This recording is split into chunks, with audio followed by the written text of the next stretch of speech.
this is a data. This is a customer report, a customer churn report for MTN.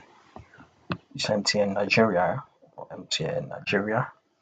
It's your quarterly report for January, February, March 2025. So I'm just going to share with you the steps that I followed in order to come up with this report that we are seeing. So the first thing that I did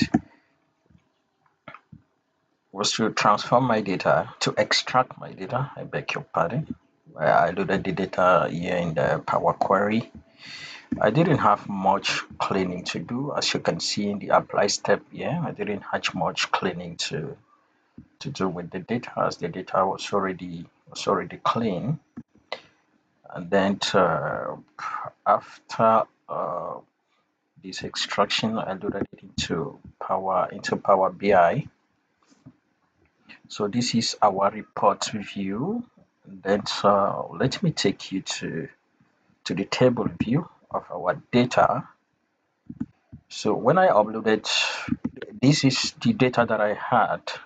We only had this other data, but as you know, it is not always advisable when you have dates. It's not always advisable to work with dates. So I had to create this date calendar.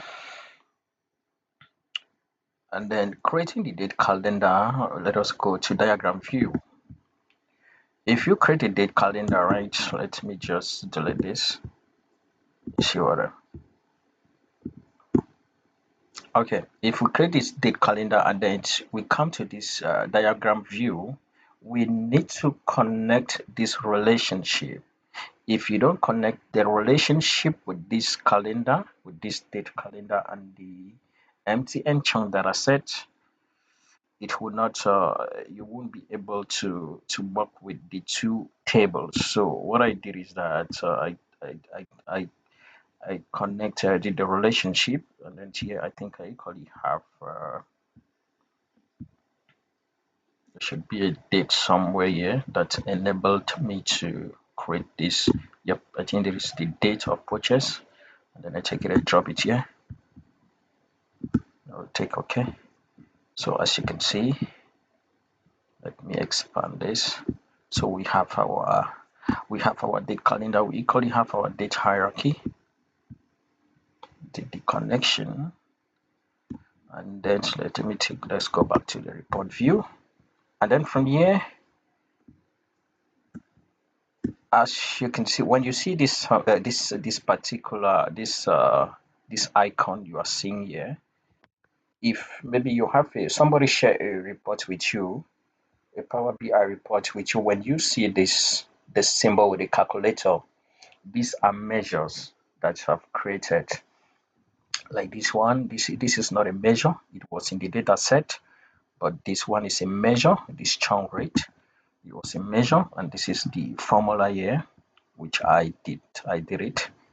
And then I equally created, this is another one, that is the average purchases. We equally have average revenue. Yeah, I created quite a number of measures here, and then I equally set a target for my churn target. It should be somewhere. I think another thing that I think Microsoft should do is to, if it is able for them to create a folder, that when somebody creates some measures and then you put it into this folder, so that we won't have it so that we should have it in a single folder. That will be interesting. So and then I think that is all about the measures. And then after that, as you can see this design here, I had to, since I'm working with the MTN data, right, I thought it wise to use the color of MTN, and I did that. I did that in Power in. This is where I did it. in the presentation. So and then after that I just had to, when I did that, I save it as an image. Then I uploaded it here and take my created these KPIs that we are seeing, our total revenue, our targets. This is an interactive dashboard. So as you can see here, this is our slicer with a date. So you can go here, switch, and then it will give you the information for that particular day that you want. As you can see, it is responding very, data is responding very well. Okay, great.